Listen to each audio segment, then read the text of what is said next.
Fire tears through South Albany High School. A 4-alarm fire tore through South Albany High School. A huge fire this morning has been tearing through South Albany High School. Breaking news. Look at this live image from Air 12 right now. Crews battling a 4-alarm fire at South Albany High School. You can see that the roof is coming off and the building is a complete loss. I'd probably run the gamut of, shock to concern to a little bit of anger to, to now trying to turn that all around and go, okay, that part's done, now I can move on to positive things. At first I didn't even think about our dance team storage area. I just thought about my school being in flames, and I was very upset about it. My stomach just kind of dropped, and I'm like, oh my gosh, like what am I gonna do? Like, is there a ban for the rest of the year? Like, that was my first thought. I was like, are we gonna be able to do anything? That day I was pretty bent up. I was a student here. I graduated from here, and I was involved in a lot of the programs that were in the cafeteria. So not only was I upset for my girls, who were texting me about how their memories were going up in flames, and I tried to keep calm and tell them that everything was going to be all right. But I mean, I practiced in that facility when I was in high school. The news is on. This is real. It's actually happening.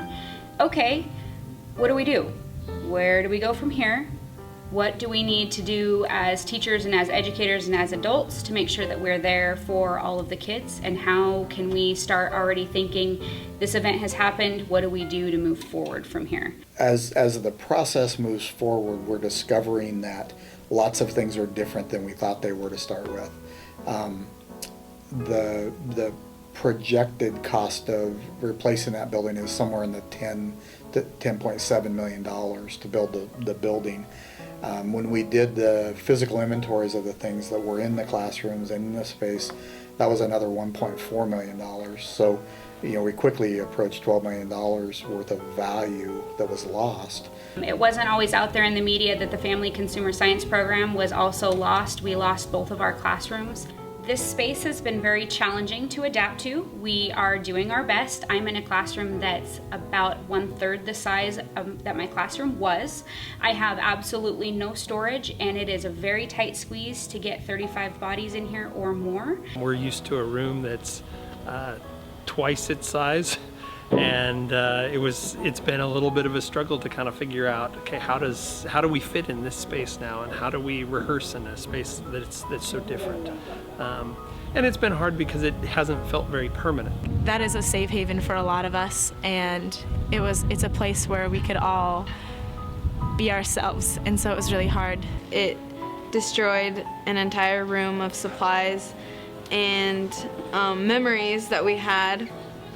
We had about 15 years worth of costumes in there and a bunch of supplies for us to fundraise for our team. Our cheer program lost absolutely everything in our fire. The cafeteria was our practice room, so I was there, every day. We had all 9 panels, almost all of our uniforms, all of our shoes, all of our pom-poms, pretty much all of our fundraising. We pretty much lost everything. We're going to fundraise a lot, but there's only so much we can do alone, so having everyone's support and help really benefits us.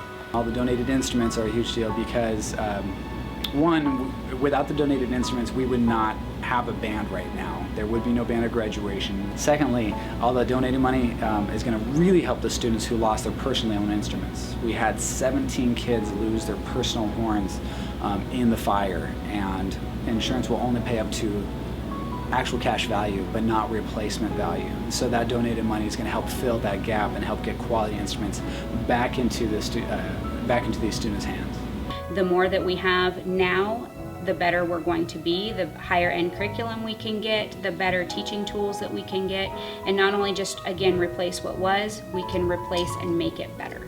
If you're considering donating, thank you. It would mean a lot to us. I know my program is in need, but there are other programs that are in much more need for education purposes. As far as those that have already donated or considering donating, it makes me proud to be a member of this community. To see all these people step up and to help us out in our time of need has been absolutely incredible. We live in a great community. We have great people that care about each other, and when bad things happen, people pull together, and that's That's not always the case in every community. I just think Albany's a special place with people that genuinely care about their neighbors, and in this case, we're just a neighbor like anybody else, and people have really come out of the woodwork to offer whatever they can to help. We're going to see something great come out of this tragedy, this horrible thing.